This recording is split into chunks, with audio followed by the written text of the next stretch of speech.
In this video, we're taking a look at GoCollect's hottest comics for the week of March 25th, and we got a DC book topping the list.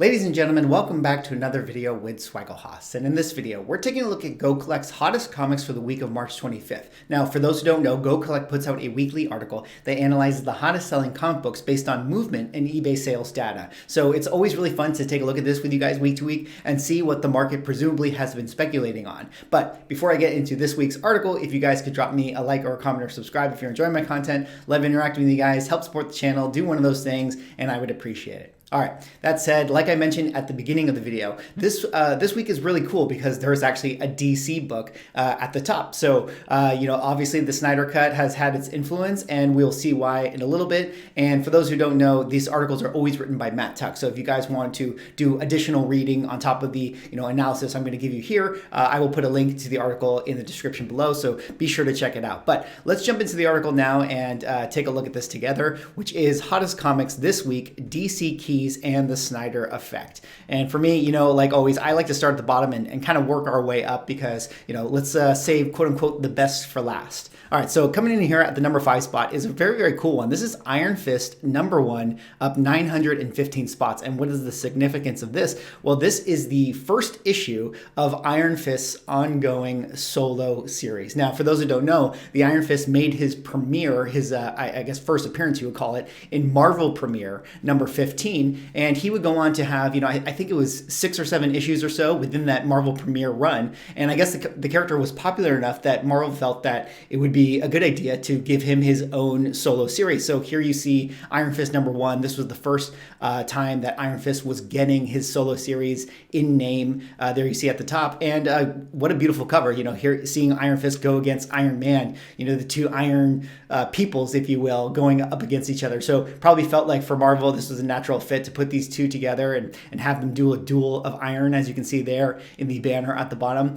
And this is a really cool book, like one that I think, generally speaking, has been kind of slept on a little bit because Iron Fist is a really cool character. And the way I think about Iron Fist is similar to, I would say, like Apocalypse, where, the first appearance of Apocalypse, X Factor #6, that book has really, tapered off in terms of its value. And I think that has a lot to do with the branding of Apocalypse as a character because of the Fox movies. And similarly, I feel like Iron Fist, like his stock has plunged because, people really didn't like his portrayal in the next Netflix show. And I feel like that's justified because I feel of all the Netflix shows, the Iron Fist one was probably the one that was the least popular amongst the fans. I think that there were people who loved the Daredevil one, people who loved Jessica Jones and Nick Cage. But the Iron Fist one, I just, this is my own opinion, but it doesn't feel like it clicked as much as the other Netflix shows. And for that reason, I think the Iron Fist character has really, been hurt as a result of that.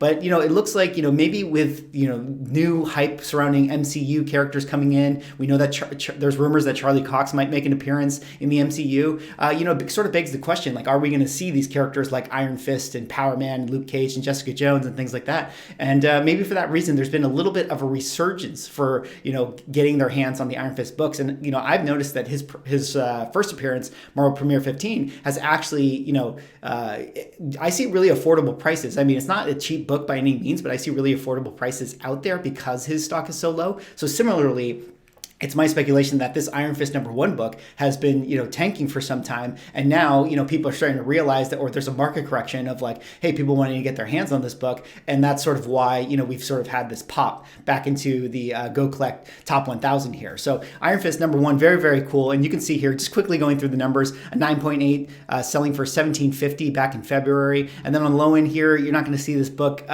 slabbed too often. But typically speaking, when I go into eBay, I see people getting their hands on this thing around the $30, $40 mark. And, to me, I think that's a really great deal. Iron Fist #1, Bronze Age issue, really, really great cover, 2 classic Marvel characters going at it against each other. And for that reason, I feel like this is a great book to get their hands on. So very, very cool. Iron Fist #1.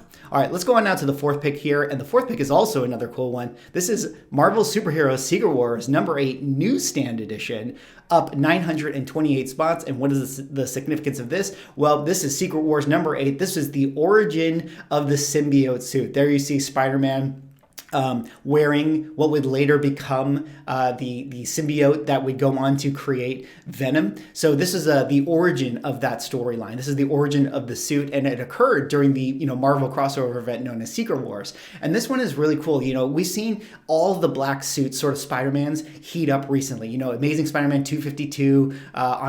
We've had Spectacular Spider-Man 98. A lot of the symbiote Spider-Man suit comic books have really seen a surge, and I think that's because there's a lot of anticipation of Venom 2 coming out this year. We also know that there's always murmurs and talks that is Tom Holland going to show up in a Sony Universe movie, and are they going to do something with Venom? And if that's the case, that puts the seeds on the table of, oh hey, maybe we're going to see a black Spider-Man costume at some point, which is really, really cool. So this one right here, Secret Wars #8, this is the origin of that symbiote suit. And, on top of that, this took place, like I mentioned earlier, in the Secret Wars run. And there's been a lot of speculation that the next big Marvel event might be Secret Wars. And for that reason, it feels like all of the Secret Wars books have been heating up recently. People are, wanting to get their hands on these things before it becomes known that we're going to get Secret Wars of some kind. So, and of all of the Secret Wars books, which I believe it's a 12-issue run, this is definitely the most expensive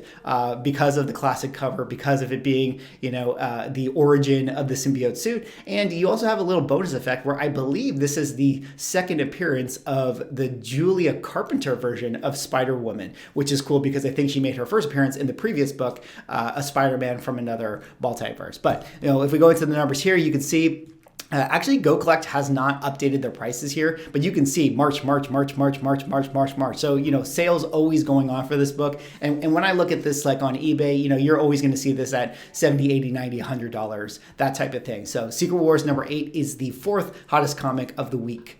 Let's go on now to the third pick here, and the third pick is actually X-Men 129, up 931 spots. And what is the significance of this? Well, this is what is known as the first appearance of Kitty Pryde, aka Shadowcat, and also the first appearance of Emma Frost, who would become, the White Queen. This also has a couple other elements to it, which is that I believe this is the start of the Dark Phoenix storyline run. So very, very cool book. I'm always a fan of comic books that have, multiple touch points as to why they might be significant.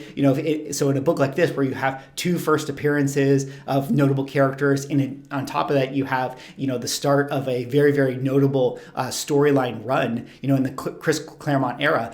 For that reason, I feel like this is always a great book to have in terms of an investment. So X-Men 129, definitely heating up recently. And what I've been noticing personally, I don't know about you guys out there, but what I've really been noticing is I feel like a lot of these X-Men books within, say, the 100 to 150 range, that book in that window that is like sort of the legendary Chris Claremont run have really, really been heating up recently. I mean, X-Men books are always hot. There's always like, a fervor that is, surrounding them, especially since we know that, the Marvel is building to X-Men in some kind of way. But I feel like this particular set of books, this particular window has really, really been heating up. And I feel like there's a lot of gems in there and a lot of really cool books and keys and things like that people want to get their hands on, because it feels like when we get X-Men in the MCU, it feels like this is the main section of books that they may want to pull from a storyline perspective. After we got the giant size X-Men #1, and Chris Claremont would go on to do his legendary storyline run. It feels like that would be what Feige would want to do. So for that reason, X-Men 129 is one of those books, and is now one of the hottest comic books of the week of March 25th. So looking at the numbers here, we have at a 9.8, we see there was a sale here in March for $2,800. That's pretty big numbers for a book here coming in 1979. And as you can see here, there's lots of sales, March.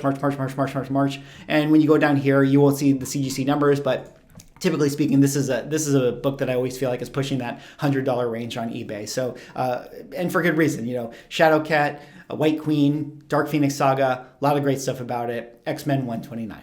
All right, let's move on now to the second book here. And the second book, again, is also another cool one. And this is going to be Amazing Spider-Man number 13, up 946 spots. And what is the significance of this? Well, this, of course, is the first appearance of Mysterio. And we all know that, in the last Spider-Man movie, we got Mysterio played by Jake Gyllenhaal. And he did a great job. But, surprisingly, at least they inferred in that movie that Jake Gyllenhaal Mysterio was killed at the end of it. Spoilers, excuse me if you haven't seen it yet, but spoilers, he was killed at the end of it. So, I feel like leading up to the Spider-Man film, there was a lot of anticipation for this book. It was in the hot list and everybody was wanting to get their hands on it. And then, of course, like what happens with a lot of the characters, once they're quote unquote killed in their respective roles, well, then people kind of want to move on with that stock or sell it. And it usually has a market correction. So for that reason, this is a book that, for the most part had fallen out of the Go Collect Top 1000. But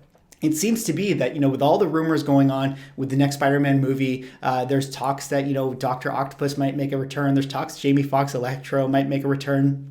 It seems to be that they're laying the foundation for the Sinister Six. That's what it feels like from, a speculative point of view. And for that reason, who is one of the characters that is one of the main rostered villains of the Sinister Six, and that in fact is Mysterio. So, there's a lot of discussion of maybe they're going to bring Jake Gyllenhaal back in some kind of way. And hey, if they do this in the Doctor Strange movie, which is called conveniently Multiverse of Madness, perhaps we're going to get a different multiverse version of Mysterio pop up to go against Tom Holland and with all the other Spider-Man that they're going to pull from the multiverses, they're going to do a crazy Sinister Six storyline or of some kind. So this one is really, really cool for that reason. A lot of people have been sort of jumping back onto this one, first appearance of Mysterio, because there's belief that we might see him again back in the MCU in some kind of way. But one of the things with this, of course, this is a classic Silver Age book from the early 60s. So, when you take a look at the numbers, it's going to be hard for speculators to get their hands on this. And as you can see here, there's a 9.6 on the census that sold for $38,000 a couple years ago. But you see here, there's some kind of higher mid-grades, 8.757 here. It's selling back in March for the, $2,000 range. And then if you go down here, this is one of those books. It's going to be, it's going to cost you a few hundred to get your hands on it, even at the low end. Amazing Spider-Man number 13, first appearance of Mysterio. All right, let's go on now to the number one hottest book for the week of March 25th, and that is going to be New Gods number 7, up 982 spots. And what is the significance of this? Well, the very, very, very most significant thing about this is that this is the first appearance of Steppenwolf. And who is Steppenwolf? Of course, Steppenwolf is the bad guy of the Justice League movie. And what did we get recently? We got the Snyder Cut. So I think with all the excitement that has surrounded, the Zack Snyder director's cut of Justice League that was put on HBO Max, there's been a new resurgence in a lot of the, Justice League properties and the DC universe and the DC movies and the characters. And we had seen this in previous iterations from, previous weeks of this series of videos that we've been looking at, which is Go Collect's Hottest Comics. We've seen Justice League appearances here. We've seen, I believe we had a Darkseid appearance a few weeks back. And now here we're having Steppenwolf's appearance, which is, of course, in New Gods number 7. On top of that, this has some other components to it, which is, the origin of Orion. It has the first appearance of a couple characters that relate to Darkseid in their family. So, one of the things that is really interesting as far as what the Justice League Snyder Cut did is that they really, really did Darkseid justice. And they sort of laid the foundation for him to make sort of an appearance in presumably a future Zack Snyder Justice League film. And so for that reason, there's kind of been a lot of excitement as to, hey, what is Warner going to do? Is Warner going to create continue with this universe? Are they going to do more? Are they going to build out the Darkseid, family and the characters that surround him? And so this book has, those elements as well, on top of it being that this is the first appearance of Steppenwolf, who we definitely see in, the Justice League film. So I think there's been a lot of speculation, people wanting to get their hands on this book. But again, like the DC universe, nobody really knows what's going on with it. And it's really hard to understand, what they're going to do now that, the fans really love this Snyder Cut, but it feels like maybe they're moving in a different direction with, people like J.J. Abrams and whatnot. So it's hard to know, is this the end? Are we not going to see be, the likes of the Steppenwolves and the Dark Sides for, many, many DC films in the future. Nobody really knows, but for now, people definitely want to get their hands on New Gods number 7. And as we dig into the numbers here, you'll see a 9.8 selling in March for $1,450. And you can see a lot of March sales up here. And, for a pretty notable, movie villain, I feel like for a DC book coming out of, I believe this is a book coming out of the Bronze Age here, this is a pretty affordable key, in my opinion.